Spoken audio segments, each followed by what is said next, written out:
getting gigs and finding work and figuring it out how it works? Anything else? It doesn't have to be, musically, business wise, personally, anything. Well, LA was a tough one. Like I said, I'd never had a job, and it was like the expenses here were more than double what we were used to. Oh God, yeah. So it took quite a while to figure out how to do that. How to manage living out here. The main struggle with this business there is twofold. Obviously, it's an incredibly fluctual business. So you'll have years where you're killing it, and you have years where you're doing fucking terrible. And you make them, and that's frustrating to an individual. Especially one who has a family and has responsibilities and wants to be, a good provider. Partner, those things, that's frustration. Sure. So those things can cause you to be bummed out. And the other side of it is, as a musician, so when you put your life into something and every free moment, and you care so passionately about certain things, it's easy to also get bummed out when you don't get where you want to be. You know what I mean? That's a tough thing that all of us have to deal with. You know what I mean? We'll go into those moments of, man, I'm not working so much. And you go see your buddy play at Hollywood Bowl, you know what I mean, or win a Grammy. And we all have those moments of, fuck, man, when's it going to happen for me? What's next for me? What do I do? And you got to learn to kind of roll with those punches and figure out a way to stay level-headed during all that stuff, which is not easy, And I've been fortunate to not have, any giant catastrophes, anything like that. I've had years where I made, $10,000. It was terrible, I've had them back to back with years where I've made $120,000, and it's like, that stuff is frustrating. And all those things are, I work with Joe Bonamassa a lot now. We've started to produce records together for other people. We play together a lot. We're very close friends.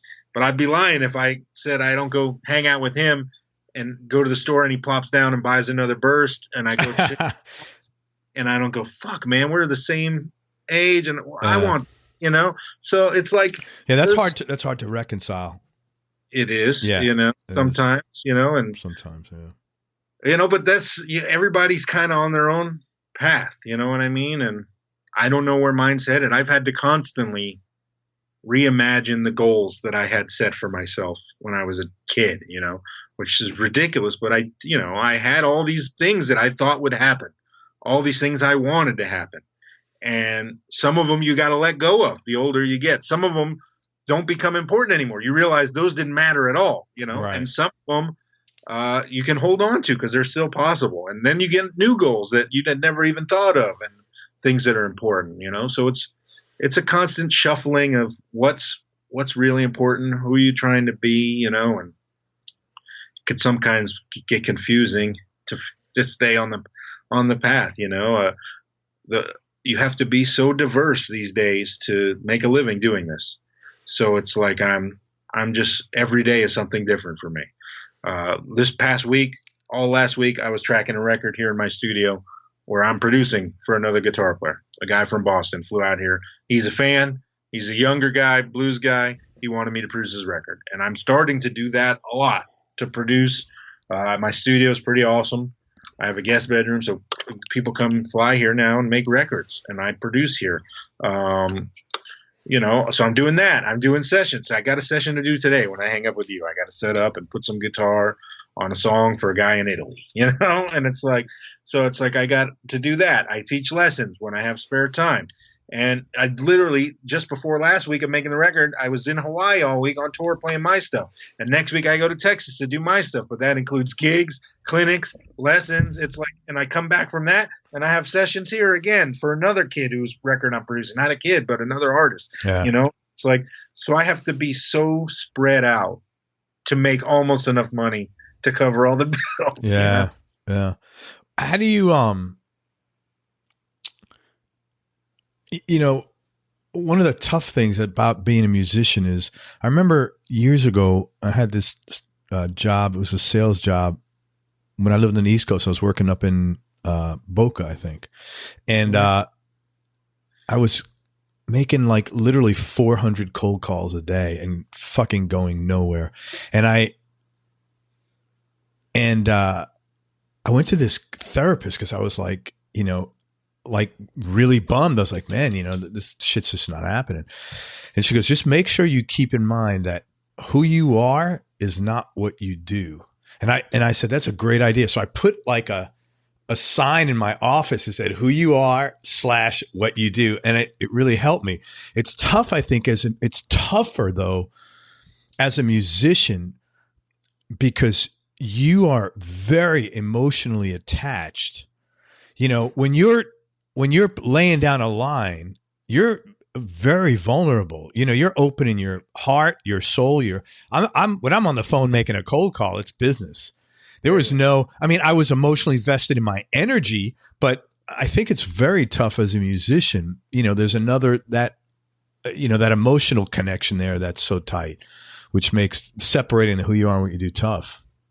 Yeah, there's no shut off. It's 24 hours. You know what I mean?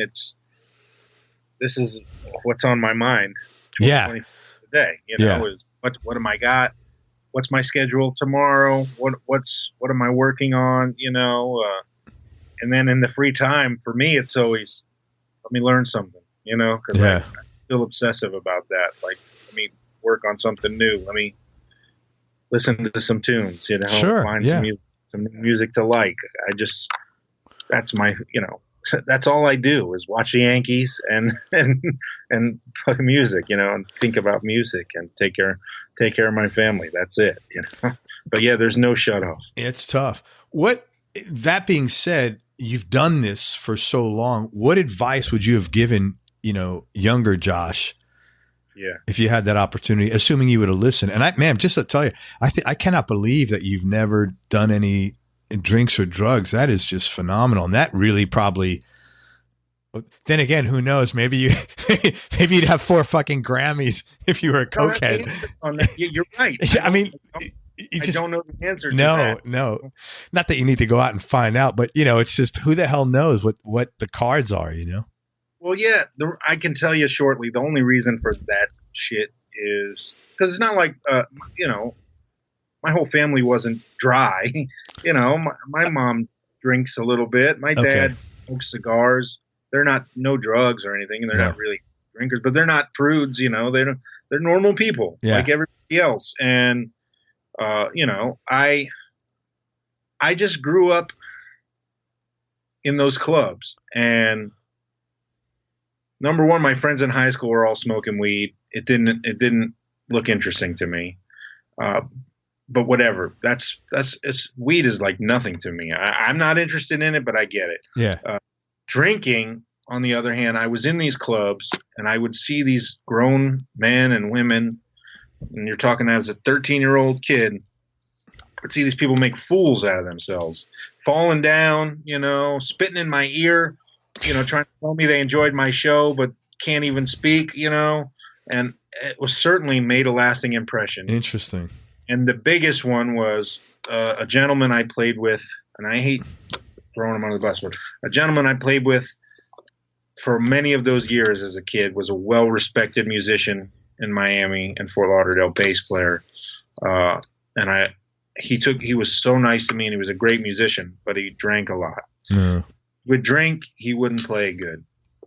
And that, to a little kid who only cared about playing as good as he could and that was obsessed with that, was a major eye-opener of like, man, why would I do that? Why drink? Look what he does. When he drinks, he doesn't play good, and he's such a good musician. Yeah. I don't want that. I don't want that, you know? And, you know, the times that I, even by accident, had a sip of it as a kid, that shit tastes terrible, you know? And it was like, spit it out. And next thing I knew, I was 20-something, and I just had no interest in any of that stuff. And it stuck, you know? There's many million times over the years I've been around. I mean, I've been around it all. Of course, as a musician, yeah. Well, just as a human being. I mean, you can't like. I mean, I'm on tour with guys my whole life, and that's the world we live in. And as a musician, and I'm around it constantly. And yeah, I'm pretty like, as you can tell, I'm just like this. I'm pretty level in my moods too. So it's like I don't ever need I'm not down where I need to get fucking picked up, and I'm Yeah. not up where I need to come down. I'm just like whatever. I'm okay normally most of the time, and Yeah, I just either way I am, you know. Well, it's funny because alcohol is a depressant, and like, if I'm pretty same. I'm pretty consistent. I don't really I'm the same guy pretty much 11:30 in the morning Tuesdays. I'm on Friday afternoon at 3 p.m. But once in a while I do get down, and I notice I never go near alcohol then, because it's a depressant, man, and it doesn't like make you for me anyway. It doesn't make me handle anything better. It's just like, wow, now I really feel like shit, So I hear you, man. It's you got to choose and use. Do you ever heard of a guy named older guy, Billy Vera? He was out in LA, Billy Vera and the Beaters. Yeah.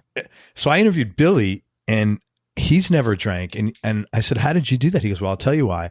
It was my band. I paid everybody, and I would go, and they got $25 a night then per man. And he goes, and I'd have to give everybody their money net of alcohol. And I'd be paying guys, like I'd see, $11, $14. I'm like, shit, they're not making any money. So that was his kind of like, sort of like what you said, you're a kid, you're seeing all this, and it's like, whoa, this is not cool. What the hell's going on here?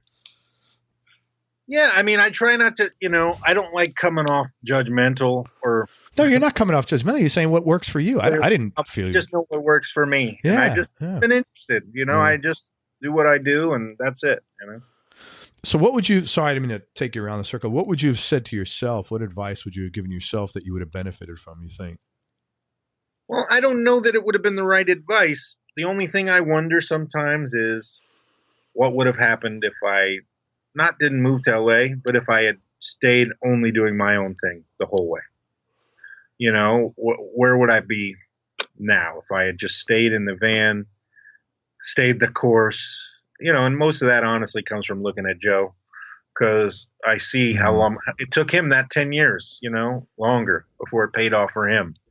And I wonder sometimes, would that have worked for me if I had just continued to plug away at this, and didn't take a break, didn't do anything else but Josh Smith, So I don't know if that's, I don't know, I couldn't have done it. I had to pay my bills. I had responsibilities. You had a wife and a child, man. Yeah. Well, that was that's huge. That's huge, man. I'd be lying if I say I didn't wonder sometimes. Of course. Yeah. If I had just stayed the course, what would things have been differently? But whatever, that's life, Yeah. The only other advice, I would have given myself as a kid, this is purely personal, would be, hey man, I had the opportunity at the time to take some lessons with some legendary or jazz cats down there. I should have done that. I didn't like jazz back then like I do now. Yeah. Hey, let's talk gear for a few minutes, and thank you for sharing that. You're a Telly. I only see you with your black Telly. Mm-hmm. What? Tell me about that guitar, and like maybe what other guitars or two guitars or three guitars round out your top ones. Yeah, well, I have tons and tons of guitars, but yeah, the black Telly is number one. It was made by a guy named Bill Chapin. So it's a Chapin T-Bird, he calls it. It's basically a 50 style Telecaster. It's an ash body, one-piece maple neck. He wound the pickups himself. Oh, wow. Yeah, he does everything himself. He's a little one-man shop.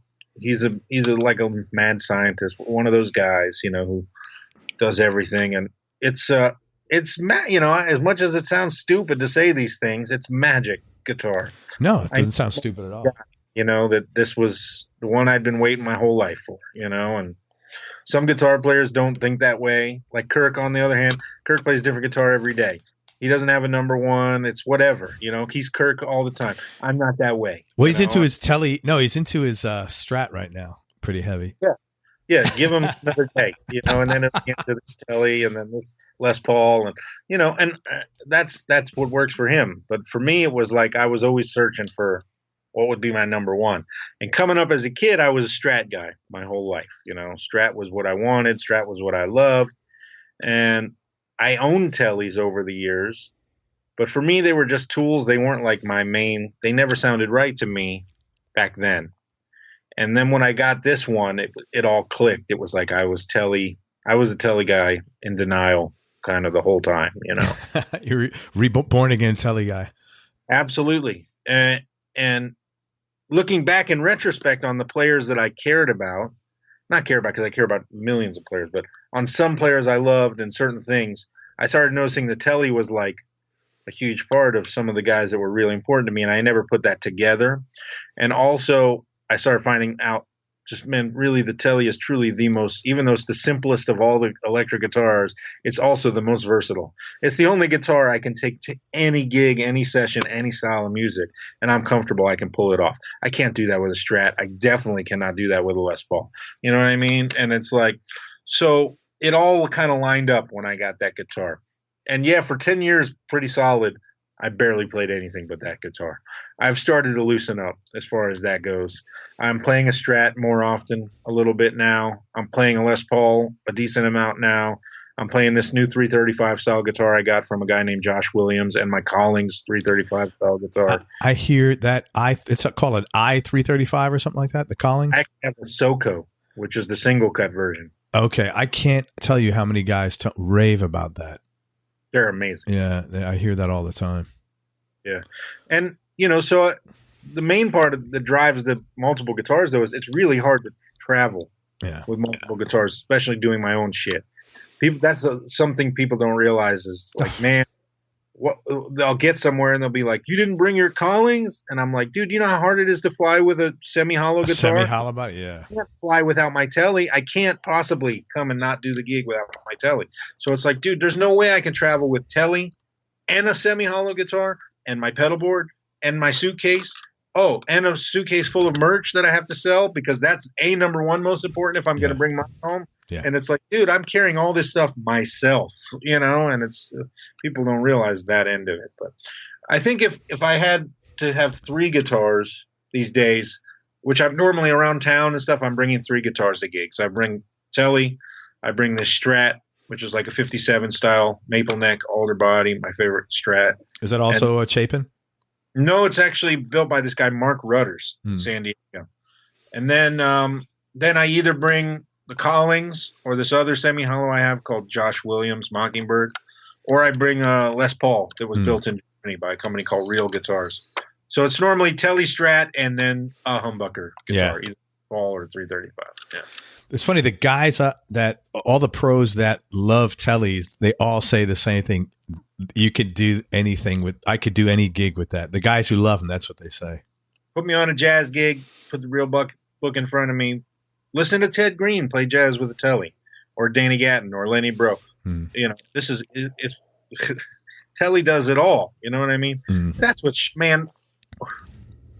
part of hanging out with Joe and all the years of all the vintage guitars I've played in my life, I've played so many examples of everything. What's shocking about the Telecaster is how right this dude got it on the first whack. You know what I mean?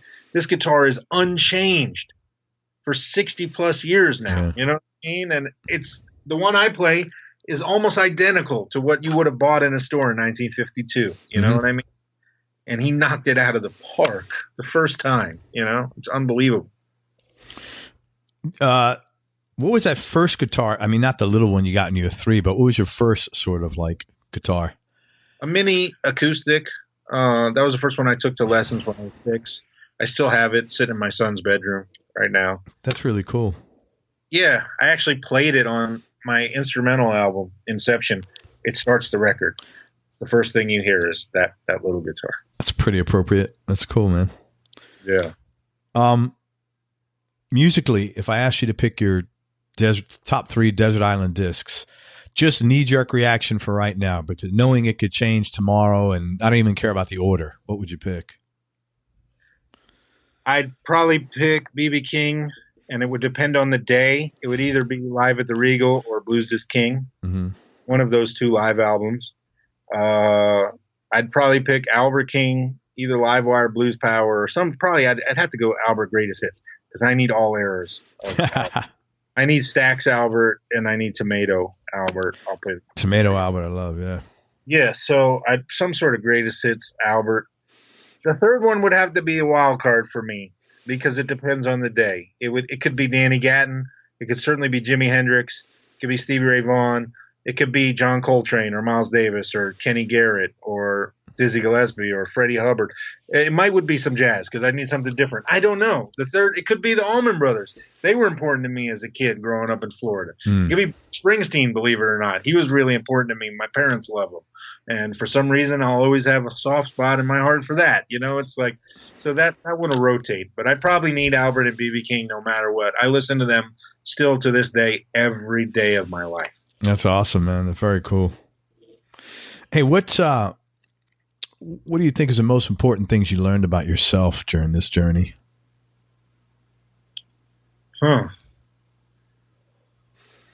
Jeez.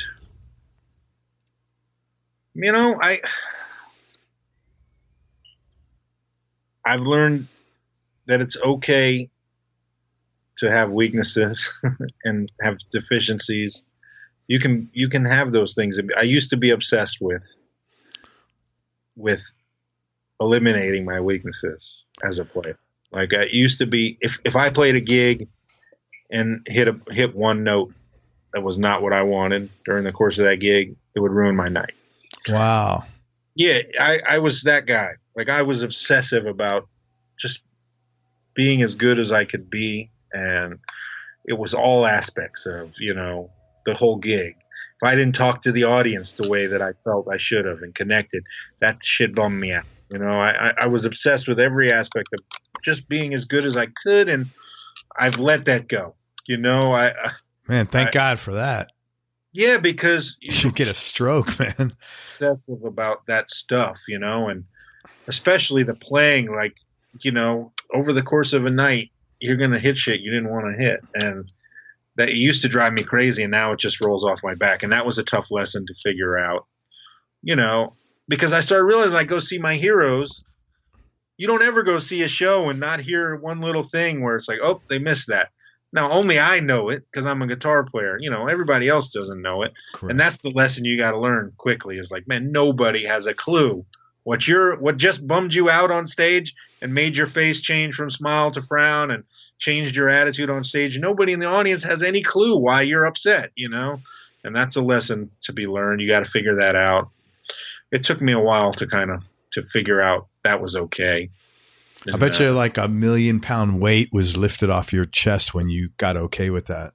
Yeah. Well, it's funny, in the blues world, it's sometimes a negative to be, to be as good as you can be. Sometimes it's not looked at positively to know other music, to be, technically advanced or harmonically advanced.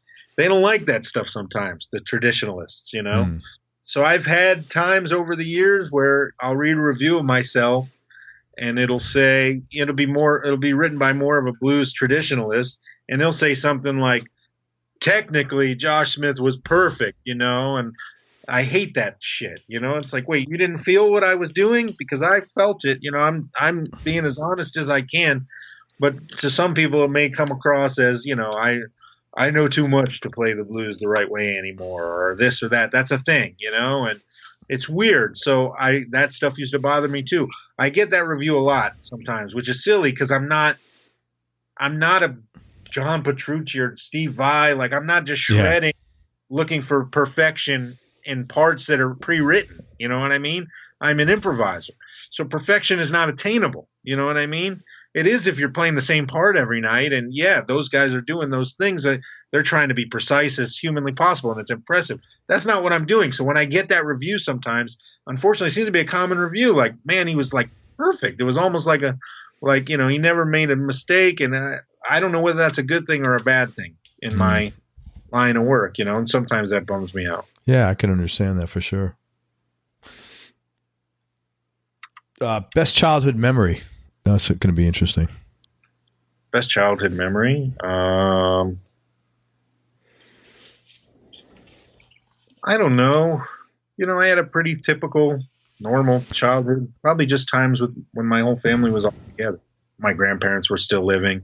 I was lucky to have two amazing sets of grandparents. My mother's family and my father's family were just incredible people. I learned a lot from them, especially my grandfather on my mother's side. He was a special individual who really taught me what it meant to be respectful, kind person, and he was the nicest person I'd ever met, and everybody loved him. I miss those times, like together as a whole family watching the game. Just there's no crazy shit that stands out to me. Yeah, we took trips to Disney and all those things that families do. Probably the biggest moment would be when I first started playing those gigs. That changed my life. And yeah, parents allowing me to even do that. Yeah, I can't. I cannot believe how. I mean, that's a yeoman's effort. Let's say if you did it once a month, yeah, but you would gig in 3-4 nights a week. And it changed my whole life. Yeah. Like even that, so. I mean, this sounds silly, but so I'm Jewish, right? So my bar mitzvah. By then, I was gigging. So at my bar mitzvah, I played all the music myself. Good for you. The cantor, I told her, let me just play the guitar and sing. You don't need to back me up, So it was my way of life already at that time. By the time I was 13, was just this is what I do, and they allowed me to do that. They helped me kind of find my way. And, even my grandparents, they were not happy when I decided I was not going to college. But at this point, I was working so much, it would have been detrimental to what I would accomplish. But they were bummed, they know the life of a musician is difficult. And also, this sounds bad, but I'm a relatively intelligent guy. I did good in school. Right. I did really, really good on my SATs. I could have gone to any school I felt like, quite honestly. And got a scholarship probably. Like I did that good. And so they were mad that I was giving that up. You know what I mean? They're like, don't you need something to fall back on? And I just knew it didn't matter, what I did. There was nothing ever going to change where I was headed.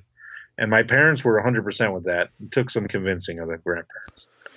Yeah, you learn as a parent, I'm sure you've seen this with your kids, like not to have expectations really, because it's not your life when it comes down to it, and no. And I was tested early with that with my son, as I mentioned earlier. So he's 12 years old. He's been an actor since he was 4 years old. And for the last 5 years, he's been on a television show on CBS that just got canceled, actually. But he did 4 seasons of this show, Scorpion. Wow. Big show on TV. He's, incredibly amazing little man. And but looking back, like I remember when we first started talking about having him act, I remember a moment of hypocritically thinking, this is terrible, let him be a kid. And he would tell me how much he loved it. And this is what he wants to do. He still wants to do it now. He still loves it. And it became, what? I have to support this. Oh, yeah, man. you don't get a pass on that.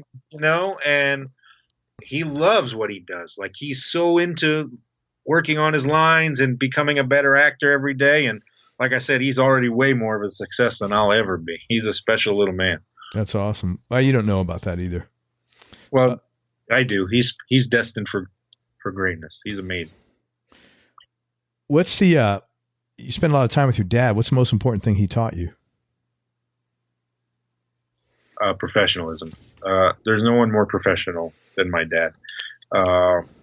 He's super hard-headed and outspoken, which sometimes rubs people the wrong way. But no one will ever say anybody works harder than my dad or is more professional than my dad or respectful. That would be the main thing I would take away from that. He's intelligent, and he kind of tries to do the right thing in all situations. Luckily, I was raised even in South Florida is not really the South, and my family's from the Northeast. It's a liberal family, and I was raised where certain things matter to me more than they matter to some people, and I'm thankful for that. You know what I mean? Sure. For the way I was brought up and the tolerance that I was raised with and burned into my system, and that's what I've got for my dad the most. Now, you don't seem hard-headed at all. I mean, I don't know you well, obviously, but you don't seem like a hard-headed guy. I try not to be. Uh-huh. I try not to be. I have moments of it for sure, but I try not to be my way or the highway guy. No.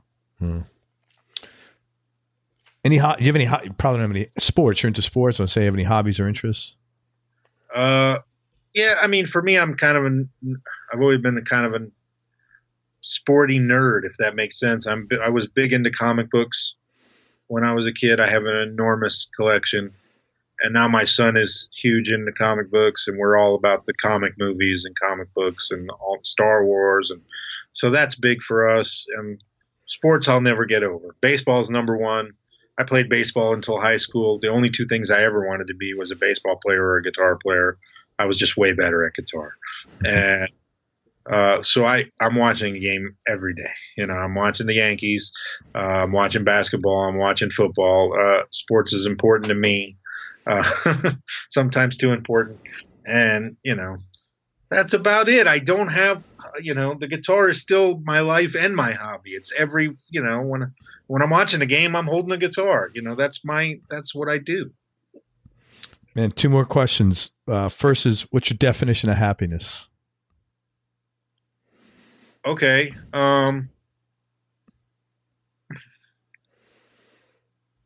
Jesus. Happiness is like contentment, I guess, for me. It's just when I look around, is everybody all right? You know, I don't ever get sweated.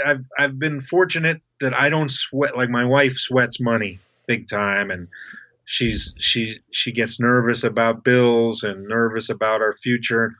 I don't have that in me. I'm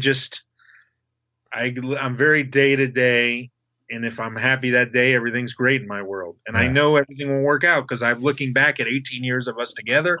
We've never been on the road, on the streets, you know. Yeah. So I don't worry about it. I have a certain amount of inner belief in myself and in my family, and in that things will work out because we try our hardest and we're good people and blah, blah, blah. Things work out. So when I look around and see, you know, man, look at what my son's doing. This is amazing. And look at what my daughter, who's now 24 years old, and she's a professional photographer. She lives on her own. She's very successful. She's making things happen in her life. And I see that, you know, and she's a well-adjusted girl. She doesn't drink or smoke. I know she got it from me, you know, and I see that. That makes me happy. You know, my son's a happy little dude who's doing unbelievable things. I look around and see that we have a house, we have a roof over our heads. We're always okay. And, you know, now I have this studio that I worked for 3 years to build. It was hard, and I kept running out of money, but now I have it, and it's enabling me to do more work that I never used to do, you know, and little by little things are happening that you know, it's not what I set out to do for myself, but things keep progressing, and it's just about day-to-day happiness for me, you know, and making sure everybody's okay. I don't get too concerned with, like, I'm going to be fucked up if I don't get to that mansion by the time I'm why can't we take this trip to, you know, Europe by ourselves and stay in 5-star? I don't care about any of those things, you know, like I just want like everybody to be all right. That's great, man. And the last question is, in the last 5 or 10 years, how has your personality changed, and has the changes been deliberate and intentional, or have things come more as a progression of aging? Some things deliberate.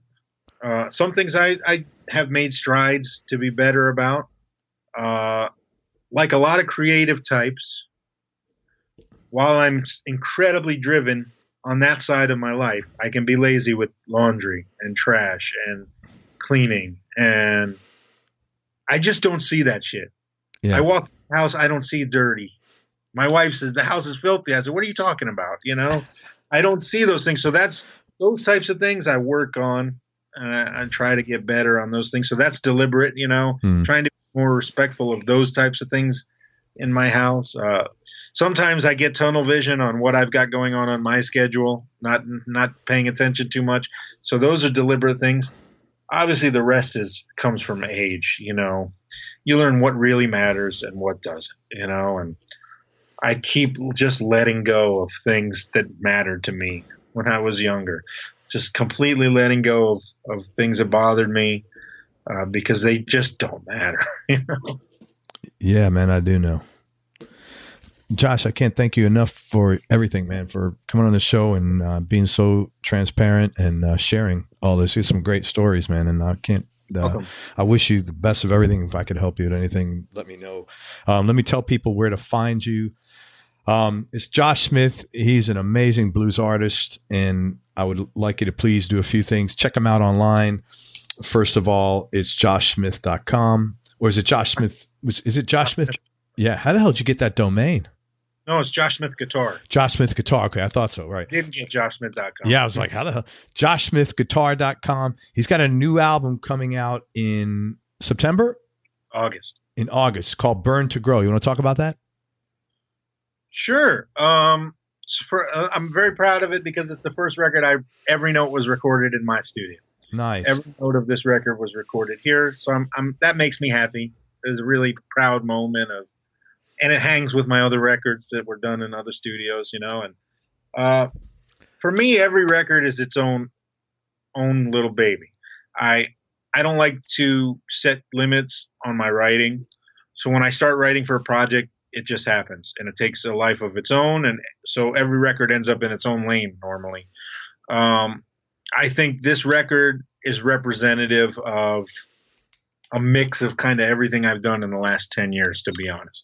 If you look at the records I've made in the last 10 years, it's been blues. It's been that instrumental record, Inception, which is every style known to man. Because at the time I thought of it as a business card for my session and sideman days of, listen, I can do this, and plus it's my guitar player record. So all guitar players, they normally tell me that's their favorite record of mine. Then I had Don't Give Up on Me. That was a record I wanted to make my whole life. That was a record with big string and horns, 70s blues, Bobby Bland, B.B. King, pretty complex arrangements and chord changes. That's still the one I'm most proud of. Then the one after that, I followed that up with a trio record where every note is live other than the vocals. It's completely improvisational. We just did a couple takes of each tune and done, and tons of guitar. And of course that one sold the best of any of my records, So this one splits the difference. It's more complex tunes. There's some horns. There's some interesting arrangements.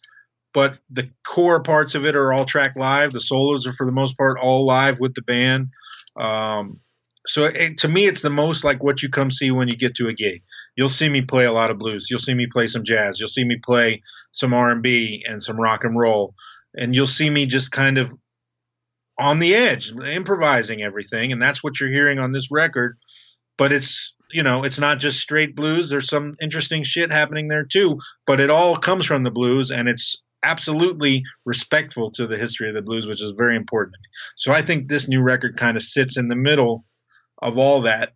I didn't do it intentionally, but I kind of look at this record like it wraps up the last 10 years for me. I'm thinking about doing a live record soon of like bits and pieces from all those records. Like, look, this is what I've done the last 10 years. I'm done with it. And that's it. And talk about the title, Burn to Grow, because I thought that was cool.